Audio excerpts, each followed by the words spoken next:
After the incredible and shocking finale of Amphibia Season 2, the show was elevated to a whole new level with much higher stakes and a new world with new characters and challenges to face. Expectations from the Amphibia community were very high for Season 3, and did the writers meet those expectations?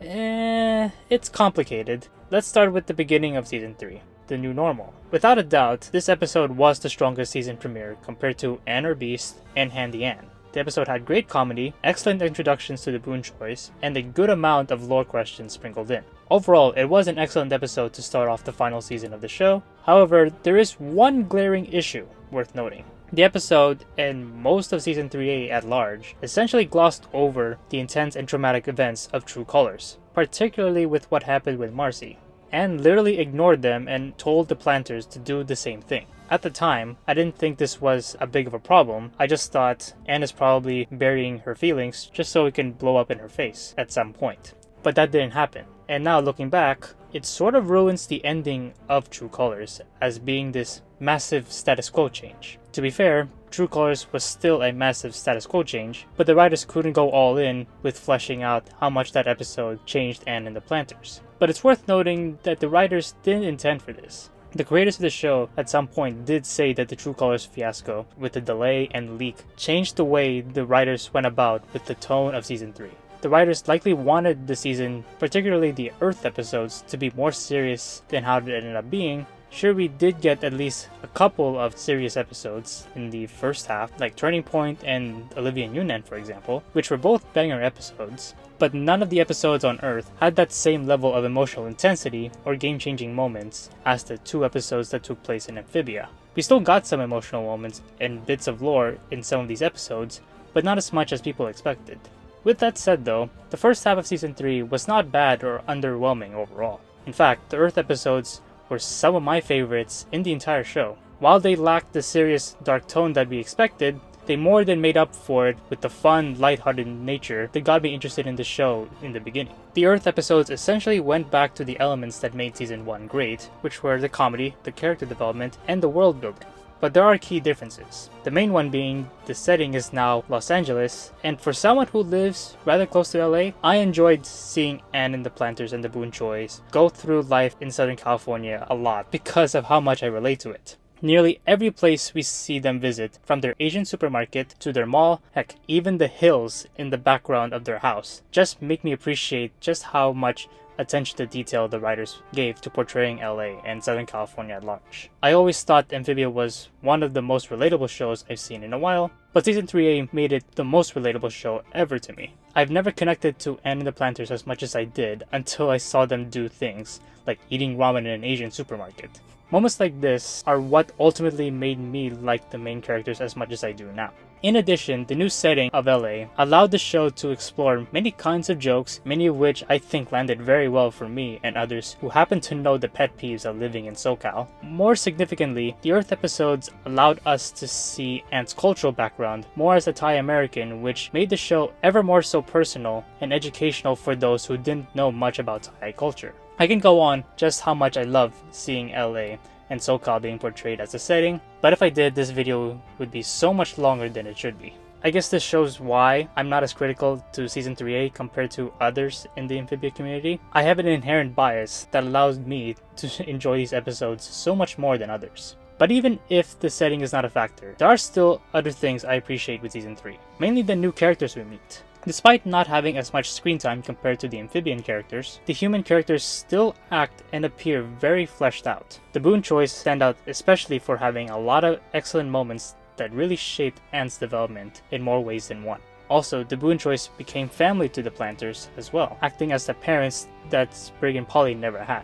In addition, other major Earth characters like Dr. Jan, Terry, Allie, and Jess had their great moments where they played major roles in giving the Planters a connection to Earth. Dr. Jan and Terry were of course important as one of Anne's allies in helping her get back to Amphibia. Allie and Jess allowed Polly to develop the skills needed to become an expert in robotics and become one of the smartest characters in the show. Humphrey allowed Hop Hop to live out his dream in making it big as a celebrity actor, in which he returned the favor. Molly Jo allowed Sprig to have an impact on Earth as a hero, similar to how Anne is a hero to the people of Wardwood. I wouldn't go as far as to say I prefer them over the amphibian characters like Wally, Ivy, Maddie, and others, but they are close if not equal. What I like most about the Earth characters is how most of them played a major role in the overarching story in helping Anne and the Planters get back to Amphibia. Even Mr. X, who was the main antagonist in the second half of the Earth episodes, had a major role in this story arc, mainly as the spark for Anne to power up the portal. Even once Anne and the Planters have finally gone back to Amphibia, the Earth characters, specifically the Boon Choice and Mr. X, still had major roles in the story when they eventually returned for the series finale. Overall, Season 3A turned out to be a very good first half of a season in a way that I didn't expect it to turn out. It may not have been as serious or lore heavy as I expected, but the return of the fun Season 1-like adventures was quite refreshing to see, especially since Season 3B was essentially the opposite of Season 3A, in both good and bad ways. This leads us to the next half of Season 3, which is the war story arc of the show. The first few episodes of this half were great, introductory, relatively low-stake episodes that did an excellent job wrapping up any loose threads in character relations. However, unlike other low-stakes episodes we saw previously, they had a much more serious and dark tone, both in the characters' demeanor and the way the setting of the show looks. In other words, while previous episodes had a fun, light tone that incorporated some dark elements, Season 3B flipped it. The episodes now have the dark, serious tone, but then sprinkle in the fun humor with it. It's a small change of contrast on paper, but one that has major effects for my overall enjoyment with these episodes. With that said, I still like all of the Season 3B episodes overall. Seeing characters from Season 1 and 2 make a return was very nice, as it further solidifies the fact that there is no filler episode in Amphibia. Also, while the episodes somewhat underperformed in humor, it was a necessary trade-off given that we got major revelations of lore in episodes like Ohmtown Road, Mother of Ohms, and The Core and the King. Even in episodes that are more fun, like Dudes in Tights, still left us with questions to ponder for the series finale. However, while they are great episodes, I actually think the Earth episodes gave me more enjoyment overall, because I can't help but think about what the show missed out on doing these war episodes. This of course leads us to the 3-part series finale, starting with the beginning of the end. Like the other season finales, we see a flashback with the trio together in a sleepover, where we learn that Marcy is very much the third wheel. Seeing this sets the tone for the rest of the episode, where Anne and Sasha deal with the issue of redemption and forgiveness, which happens to be the major themes of the show. While Anne, Sasha, the Planters, and Grimes sneak into Andreas' flying fortress, all of the amphibians we have seen return join together in this Avengers Endgame-like battle. However, unlike Endgame, this battle turned out to be rather underwhelming than what I was expecting. While it was nice to see old characters return and have some of the side characters like Wally have their well-deserved moments, in the end, their battle was pointless since Darcy and Andreas already anticipated it. And unfortunately, these amphibians didn't really get to have that big of a role for the rest of the finale. Not even during the 48-minute special where the writers supposedly went all in, the episode didn't incorporate a role for the amphibians, except for the Planters, Grime, Andreas, and Olivia. However, that's where most of my criticism for the series finale ends. My expectations for All In were met and exceeded in several aspects. Like True Colors, All In was a roller coaster of emotions, but for double the runtime. The humor moments we got all landed in the right time. We got to see further backstory with Anne, Sasha, Marcy, the Planters, and Andreas. We see the Planters redeem themselves from their dark past in the best way possible by once again proving that no episode of Amphibia is filler. Then there's the two fights, Anne versus Andreas and Sasha versus Darcy, the ultimate fights between two sides of the same coins. Everything about these fights were just brilliant, from the animation to the transitions, to the character interactions, to the shock moments. Gotcha! Sasha!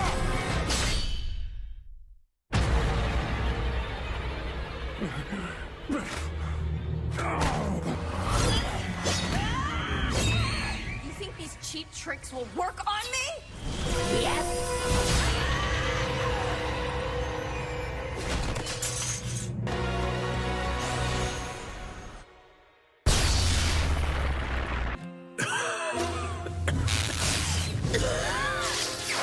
Andreas? What? Living for 1,000 years was not without sacrifice. in between those fights, we also see Marcy go through her growth. Despite barely seeing her in season 3, she still had her golden moment of change that had great payoffs in this episode. Sprig also had his important moment where he turned the tide of both fights, which was very satisfying to see as it proves that he does have an integral role in the story besides being Anne's best friend. Turns out there's a bit of doubt from some people regarding how important Sprig was to the show, which I find surprising, but that's another rant for another time. Anyways, once all of the fighting had finished, we got to see a bit of nice intimate interactions between the trio and the other major characters, and a reflection of the major theme of the show. Things change. We can't stop it. But nothing, not distance or time, can break the bond that we share. Because nothing can take away the memories of the time we spent together.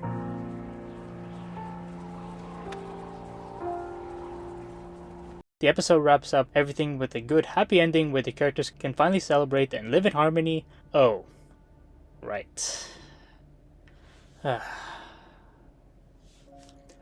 Yeah, there's still one more episode to discuss. The Hardest Thing. Similar to True Colors and All In, this title really does fit the respective episode perfectly. Anne sacrificing herself, the Calamity Trio leaving Amphibia forever, and for us at least, seeing the show end, all are the hardest things to do. But while the ending of the show is incredibly sad to see, I do think seeing Anne make that sacrifice play and have the trio leave Amphibia for good was the best possible way to end the show. At the end of the day, Amphibia is about change and self-reflection, and having it end with the characters embracing those themes is what makes an ending of a story basically perfect. That said, there is one criticism with this finale, which is that we didn't see Sasha and Marcy's parents. I get they weren't as necessary in shaping the character arcs compared to Anne's parents, but it would have been nice to see them because it would have given more context as to why Sasha and Marcy had their flaws to begin with.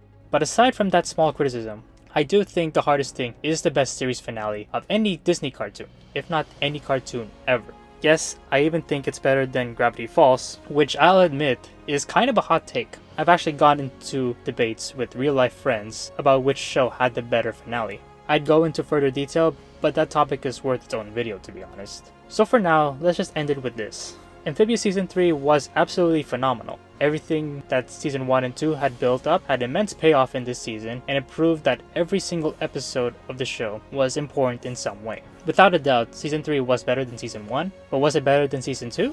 This is probably a hot take for many of you, but I'm gonna have to say no. Although the season stands very well on its own, Season 2 is still top Season 3 in terms of how it broke my expectations and gave me such intense emotions that I only felt when I watched the Season 2 episodes for the first time. Whereas Season 3, while it did break expectations in some of its episodes, it did have more misses due to the flaws I mentioned before.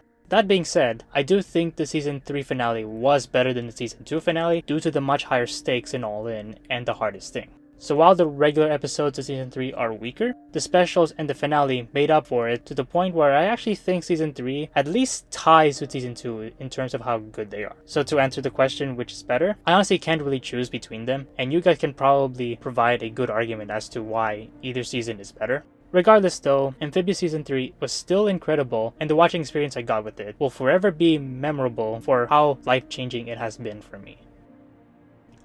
Hey guys, thanks for watching this video. I hope you guys enjoyed it. If you did, please give this video the thumbs up. Before I go, I should mention that the coming videos will be more than just about Amphibia. On October 15, the Owl House's first Season 3 special is supposed to come out, and I intend to cover it.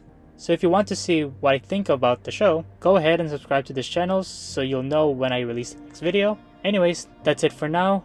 I hope you guys have a great day. See you in the next one.